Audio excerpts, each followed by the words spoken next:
podcast.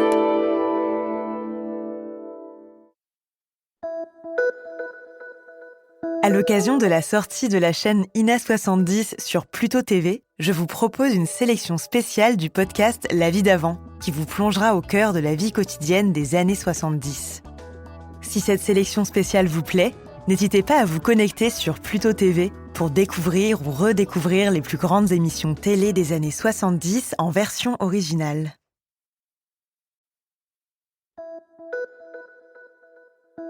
Salut, c'est Clara de l'INA. Cette semaine, dans La vie d'avant, je vous emmène à la rencontre de deux femmes de marins du pays nantais. On est en 1978 et la pêche au large garde les hommes en mer pendant presque 2 mois. Pendant ce temps, les femmes se retrouvent seules à la maison avec les enfants et assument toutes les responsabilités. Je suis bien obligée de l'accepter de toute façon. Il était à bord du chalutier de son père. Ils ont fait la petite pêche. Je l'ai connu, après c'est parti au thon. Depuis que je suis mariée depuis 10 ans, il a toujours fait le thon, sauf une année. Je me suis mariée le 12 août, il est parti au thon le 15 août. Et il est resté 48 jours. Donc j'ai pas eu beaucoup de lune de miel, toujours. Mais c'est une solitude, vous l'acceptez facilement? Non, les premières semaines, moi je trouve dur. Enfin, cette semaine, par exemple, là, je la trouve dure. La semaine prochaine, elle passera un peu. Puis après, je recommencerai encore à la trouver plus dure, jusqu'à ce qu'il rentre. Alors comment vous organisez votre vie? Qu'est-ce que vous vous dites? Vous vous dites, il est parti, il faut que j'essaie de m'organiser. Je suis comme je suis quand il est là, sauf que je fais pas de cuisine. Vous avez des enfants? 2, une fille et un garçon. Vous les faites manger quand même. Ils mangent à la cantine. Pour le mois de juin, j'ai pas de problème. Au mois de juillet, je avec ma fille. Et puis au mois de juin, j'ai avec mon fils. Alors, comme je travaille entre midi et 2h, on mange un sandwich. Et puis le soir, je fais un petit peu plus.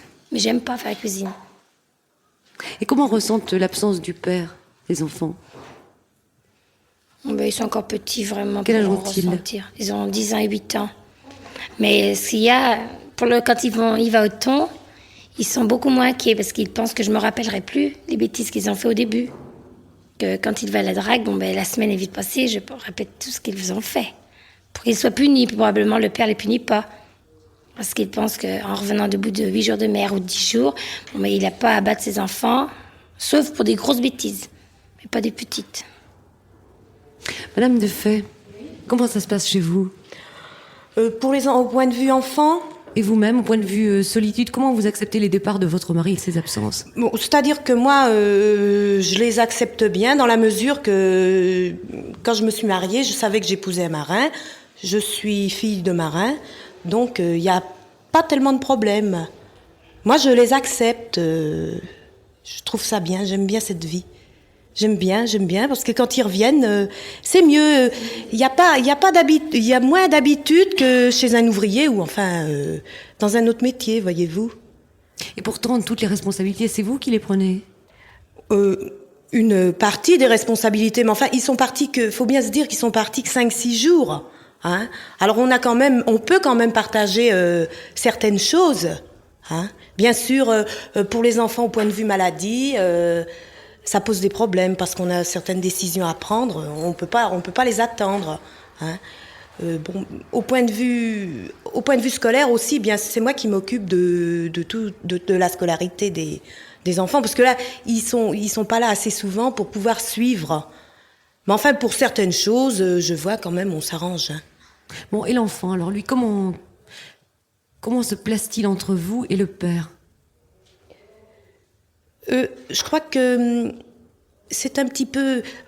en général, le père doit faire la loi à la maison. Hein. C'est lui qui s'occupe des bêtises des enfants. Alors là, c'est un peu inversé. C'est surtout moi qui dois jouer un peu le rôle du père, me gendarmer obligatoirement. Hein.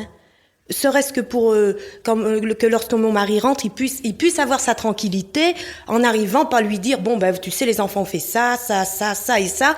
Alors lui il arrive de la mer, boum là il est quand même fatigué. Si en plus de ça il faut qu'il s'amuse à corriger les enfants et à faire ceci.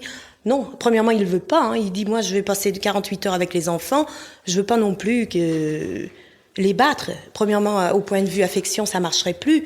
Ils rentreraient, mais les enfants eux-mêmes me diraient mon père va rentrer, ça va être que pour nous punir ou... Il n'y a pas de problème de communication entre les enfants et le père? Est-ce que Non, les ça marche enfants très parlent bien. tout de suite très vite?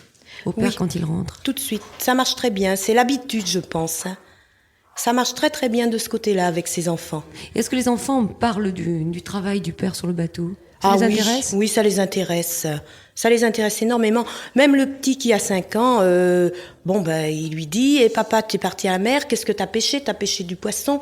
Qu'est-ce que t'as fait? Moi, quand je serai grand, je serai marin.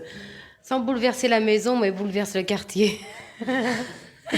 J'ai 2 cousines qui sont en face. Disons que quand il arrive, elles sont aussi contentes que moi parce que c'est la fête en somme. Hein. Même que c'est mercredi, c'est dimanche, et puis on va manger aussi bien 2 heures l'après-midi, comme on mangera à midi, ou comme... disons que la vie est tout à fait différente. Le soir, on se couchera facilement à minuit, qu'alors on a l'habitude de coucher ponctuel à 9h, etc., etc. Tout est tout à fait différent. La façon des enfants, même ma façon d'agir, des fois, doit être différente, parce que les enfants me le disent maintenant. Mais certainement que c'est une joie, c'est la fête, et on l'attend patiemment. Donc vous êtes par exemple moins sévère avec les enfants? Oui, je suis obligée d'abord d'être moins sévère avec les enfants, parce que mon mari leur cède à tous leurs caprices. Et quand leur père arrive, ils n'agissent pas du tout de la même manière. Moi, j'ai une petite fille. La veille, avant qu'ils viennent, elle dit facilement « de toute façon, je peux faire tout ce que je veux, papa arrive demain. » Pour vous aussi, c'est la fête? Oui, obligatoirement. Quand ils rentrent de la mer, on est content. Pour moi, je trouve que c'est un peu une lune de miel. Je crois que beaucoup de femmes de marins sont comme moi. Est-ce que vous n'éprouvez pas, quelquefois, de la jalousie? Moi aussi. Automatiquement, moi, j'ai un caractère très jaloux. Alors, oui, parce que normalement, chaque femme... on a toujours dit que chaque marin avait une femme dans chaque port. Ça fait très peur, ça. J'ai toujours entendu dire par le grand-père de mon mari, le papa de mon mari. Alors, comme j'ai pas été élevée, moi, dans un milieu maritime... à chaque fois, je me disais, il va dans un port. Alors, mes beaux-parents, sachant que j'étais jalouse, me le disaient. Non, il va dans ce port, il aura une femme. Moi, je le croyais, mais maintenant, quand même, j'ai 10 ans de mariage, je commence quand même à réagir d'une autre manière. Mais s'il arrête à Vigo, je sais que j'aurai un point, même qu'il le fera peut-être pas. J'aurai le doute. Est-ce que vous lui faites part de vos doutes et de vos Oui, il le angoisses? sait. D'ailleurs, il rit. Il se moque de moi. Même le bateau, là, ils sont partis. Ils m'ont dit, Henri, en partant, on arrêtera en Espagne. Exprès pour me... Même mes enfants le savent. Hein. Et pour vous? Non, moi, de toute façon, il ne fait jamais la pêche au large, c'est-à-dire le thon. Hein, ils sont toujours au chalut. Donc, il n'y a jamais d'escale. Mais enfin, non, je pense pas à ça. Hein. Pas du tout. Je suis pas du tout jalouse de cette façon-là. Mais alors moi, par contre, ce que je trouve, c'est que ils ont un métier tellement à part. On peut pas prendre part du tout. On a, vous voyez, ça serait à terre, ce serait différent. Mais là, ils partent 5-6 jours. Alors ils peuvent pas nous donner leurs impressions sur leur métier. C'est très difficile. On prend pas du tout part à leur métier. Comme peut-être les personnes à terre. Mais alors, vraiment pas. De toute façon, je vois pas ce qu'on pourrait faire. Hein? Vous n'allez jamais avec eux? Jamais, jamais, jamais. Aucune d'entre vous n'a accompagné? J'y étais pas pendant 8 jours, mais j'y étais pendant 4-5 heures. Et je les ai vus jeter en drague, pêcher du poisson. Et j'avoue qu'ils ont un métier très difficile. De la façon dont il faut qu'ils travaillent, c'est très difficile. C'est pour ça que quand ils arrivent à terre, il faut leur donner le plus possible de bien-être. Voilà, c'est la fin de cet épisode de La vie d'avant, produit par Lina. N'hésitez pas à nous mettre 5 étoiles s'il vous a plu, et abonnez-vous pour ne louper aucun épisode sur votre plateforme d'écoute préférée. On se retrouve la semaine prochaine pour un nouvel épisode de La vie d'avant.